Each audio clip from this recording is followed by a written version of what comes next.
got my tiny terror. They sit on your cars. That shows you how well built these things are. Daddy's the craftsman. Hi, Claire Bear. Hi, Tiny. Just got done doing a really cute video, you, Tiny, and Claire, and Vern jumped in it. Daisy jumped in it. But anyway, I would like to make a special State of the Island address. I only got two things to talk about, and one, of course, is what's going on right now. Happy Memorial Day to everybody. I'm not sure if you guys are aware or not. Come here, baby. We dress some of the dogs up for Christmas or Halloween. But usually you don't see me on there going, might make a quick little, hey, happy Cinco de Mayo post or whatever. But I don't really do a State of the Island on it. And the reason why is just because, especially with things that have happened lately, I'm not really big on holidays anymore. But this holiday to me is kind of like the most important holiday there is. I'm a very, very big supporter of our military. I'm a big supporter of our first responders, even police. Even though I'm not squeaky clean in my life, I still respect the law, the badge, and basically everybody that puts their life on the line, all the way from our military to here at home, so that we can live with as much freedom as we can these days. God bless all of them, and it doesn't come lightly. I'm gonna tell you a story that none of you guys know. Everybody knows it that knows me close. My family knows it. But I come from a long line of military. My grandfather was captain. Believe in the Navy. Yeah. My step-grandfather was a colonel in the Army. My father enlisted for 3 tours in Nam with the Marines. He was the Walking Dead, the 1-9, the shit, the real deal. And I lost my childhood to this. My father's still alive. He's not doing too well these days, but he is still alive. But he came back completely fucked up. Things he did that I hated him for were different than the things my mom did. That he did to my mom. He definitely hurt my mom, not hurt her physically, but hurt her as far as, the man he was, scared her. Raging lunatic, pretty much. Alcoholic, drug addict. Well, it turns out that he wasn't an alcoholic or a drug addict. He was suffering from PTSD, and that's how he was coping with it. And the stories he's told me over the years, what he's witnessed, gives me chills. I'll someday, maybe if we get back into the subject, I'll tell you one or two. It's really kind of wow, yeah. So I was about 40 couple years old when I finally forgave my father for not being there for my childhood. He ran off to Atlanta. He found the love of his life, who ended up destroying him. He stayed sober. She was an alcoholic. The story. But anyway, so dad was messed up. I tried to enter the military, early 90s. I went into the Navy. I got 97 score on my ASVAB. Guaranteed to be an E3 when I got out. There's another story behind all that I can tell you later too. I got a lot of stories. But anyway, they ELMS'd me, which is early leave medical separation, honorable discharge in boot camp. Because of my knee, my torn meniscus, of all things, think about it, a torn meniscus.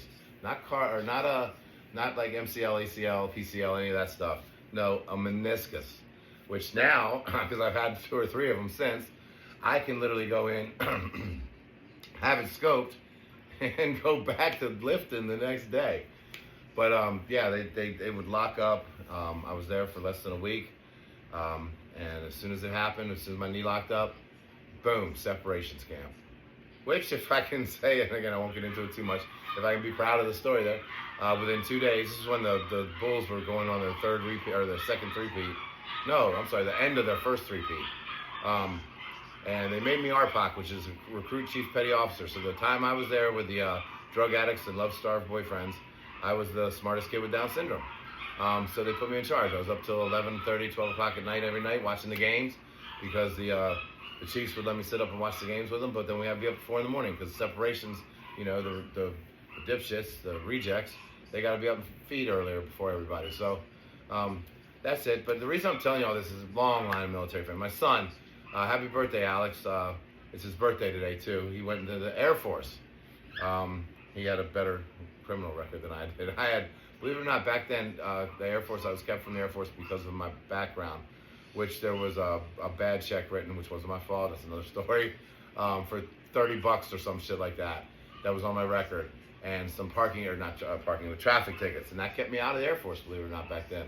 Boy, the standards were different. But anyway, my son made it in the Air Force. He served 4 years. Long line of military family.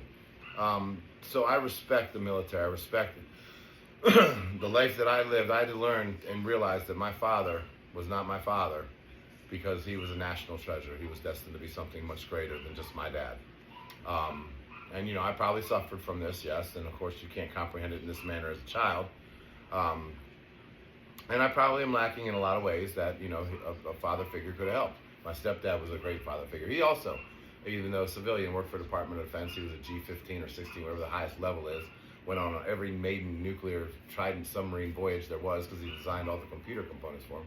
So you could say I have a pretty good family military background. But anyway, so here's the story you guys don't know about me. My name's Robert Humphreys. That's my full name. Well, that's my name.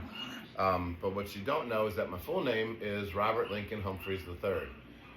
And my uncle has a family Bible that goes back hundreds of years, and he can trace our roots back to 1607 Johnstown, Pennsylvania. So we've been here for a little while, before we were a country. And this is really cool. I didn't believe it at first. I had to have him tell me twice. I might butcher some minor details of it. Brittany, when I told her about it, she couldn't believe it. She looked some of it up, and she's like, holy shit, you're telling the truth. I was like, yeah. And then, of course, Dad confirmed it with her. But anyway, so I'm Robert Lincoln Humphreys III. Dad is obviously Robert Lincoln Humphreys Jr., and my grandfather is Robert Lincoln Humphreys Sr. Well, my great-grandfather was, in some way, shape, or form, very closely tied with Abraham Lincoln's oldest son, Robert Lincoln. And either best friends or serious mentor, looked up to him or something along those lines. I believe it was best friends, but I'm not going to be quoted on that. So therefore, there's where you get our lineage, and that's how you get my full name of Robert Lincoln Humphreys III. It's kind of just goes to show you like how much, you know, how far back the family goes with stuff to do with like our military and protecting this country and people that were great figures in this country or being close to them. So I want to give a shout out to any single person that's ever served. Thank you so much for your service. You did what I was unfortunately unable to do. And I you know, part of me does regret that. I would have always loved to have served. But yes, thank you guys so much. You put your lives on the line. And sometimes you're doing it for the wrong government. And I hate to say that, but you know, our government over the decades, I'm not talking Republican or Democrat, the shadow government, the shit that you guys have had to deal with, the wars we've had to fight over capitalism and, you know, the CIA and shit. I'm sorry for that. You know, in its simplest terms, you guys are the ones that stand on the wall and say nobody's going to hurt you tonight. And I know it's a quote from a movie, but that's exactly what I love about you, is that we are safe as a nation because of the sacrifices you guys have made. So for that, I want to tell you guys thank you from the bottom of my heart for your service and everything you've done for us as a nation and me as an individual. Now, with that being said, let's get into one last thing. I want to keep this part pretty short. I don't want to drag you guys out too long. Unbeknownst to me until just like the last day or so, I know it wasn't too long ago that I did this post, but I put the state of the island up about Pac and her eyesight. Man, it really is a bummer. I'm not going to lie to you. And honestly, like if I had $1 million in the pocket right now, that would not even be a luxury. It would be a necessity. But, you know, basically, you know, Mama Pac's vision is fading pretty quickly. And I was only telling you guys to keep you up to date on that and kind of let you know where my mindset's at. I certainly wasn't doing it to ask for money. But since then, I've had a lot of people reach out. The subscribers group has a whole thread on this where they're trying to figure out how they can do it. There's a lot of participation and a couple big offer donors, because this is something that's going to be like $5,000-$6,000. A couple big donors who are just wonderful human beings have reached out to me privately and said, Bobby, I'll pay for it. I'll pay for so much of it. So what I think I'm going to do is I'm going to try to find a way to do this diplomatically so that they don't have to foot the whole bill, even though they're more than willing to, which is amazing. And I want to thank you guys for that. I'll keep you anonymous. If any of you ever want to be recognized, you know I will do that, but I'm not going to do that to you without your permission. So I think what we're going to do next is I'm going to try to get an appointment scheduled for Pac in the next couple of weeks for the ophthalmologist. That way the cataracts should have a chance to mature even more. And, you know, basically she should be completely blind the way it's going within the next, like I said, couple of weeks. So as soon as I can get in and talk to the ophthalmologist and see what he thinks, which I'm pretty sure this is just what it is. It's cataracts, and what they'll do is he'll go in. He's incredible, my ophthalmologist. he'll go and he'll scrape all, because what it is the liquid in the eye, it starts to crystallize. Excuse me, basically he'll go in and scrape it all out. Now, it depends on whether or not, and I guess this is through infection, not necessarily having an infection, but the conditions of each eye, as to whether or not he can get an actual lens in the eye. So I've had one, Texas Pinky got both eyes where the lenses were in. Daisy May got one, Tokyo got one, I'm sorry, one of them got 0. Meaning, like, we scraped the eyes out, but there was no way to put a lens in. So the worst case scenario for somebody like Pac is that it'd be like, man, you need glasses. Everything's blurry, which beats the shit out of not being able to see. So that's what this cataract surgery does. And again, the way the dogs, like, this isn't a necessity, but it kind of is for value of life.